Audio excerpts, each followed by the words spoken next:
നമസ്കാരം, പ്രവാസി മലയാളിയിലേക്ക് സ്വാഗതം.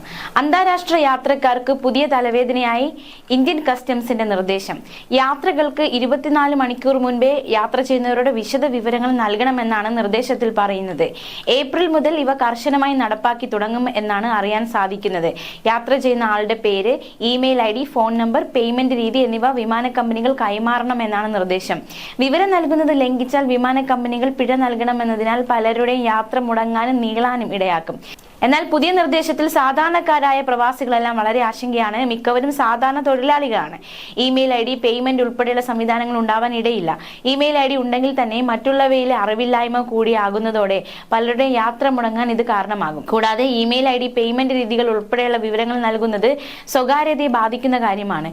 മാത്രമല്ല, പെട്ടെന്ന് വേണ്ടിവരുന്ന യാത്രകളെ ഇത് ബാധിക്കും. നാട്ടിലെ അടിയന്തര ആവശ്യങ്ങൾക്ക് വേണ്ടി യാത്ര ചെയ്യുന്നവർക്ക് തടസ്സമാകും. 24 മണിക്കൂർ മുൻ വിവരങ്ങൾ നൽകാൻ പലർക്കും സാധിക്കണമെന്നില്ല.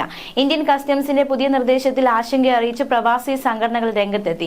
ഇത് സ്വകാര്യതാ ലംഘനവും പ്രായോഗിക ബുദ്ധിമുട്ടുകളും ഉണ്ടാക്കുമെന്ന് ചൂണ്ടിക്കാട്ടി ഷാർജ ഇന്ത്യൻ അസോസിയേഷൻ പ്രധാനമന്ത്രി നരേന്ദ്രമോദിക്ക് നിവേദനം നൽകി.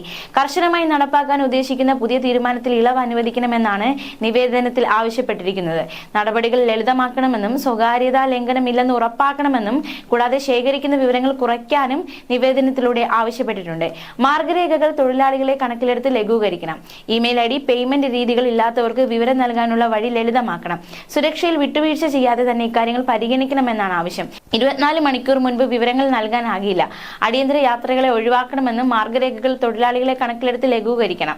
ഇമെയിൽ ID, പേയ്മെന്റ് രീതികൾ ഇല്ലാത്തവർക്ക് വിവരം നൽകാനുള്ള വഴി ലളിതമാക്കണം. സുരക്ഷയിൽ വിട്ടുവീഴ്ച ചെയ്യാത്തത് തന്നെ കാര്യങ്ങൾ പരിഗണിക്കുമെന്നും കത്തിൽ പറഞ്ഞിട്ടുണ്ട്. അതേസമയം bureau of civil aviation security അടുത്തിടെ ഹാൻഡ് ബാഗേജ് നയത്തിൽ പുതിയ മാറ്റങ്ങൾ വരുത്തിയിരുന്നു. യാത്രക്കാർ വിമാനത്തിൽ കയറുമ്പോൾ ഒറ്റ ബാഗ് മാത്രമേ കൈവശം കരുതാവൂ. ഇത് ആഭ്യന്തര അന്താരാഷ്ട്ര യാത്രകൾക്ക് ബാധകമാണ്. അതിന്റെ തൂക്കം പരമാവധി 7 കിലോ മാത്രമേ അനുവദിക്കൂ. ഹാൻഡ് ബാഗിന്റെ വലിപ്പത്തിനും പരിധി നിശ്ചയിച്ചിട്ടുണ്ട്.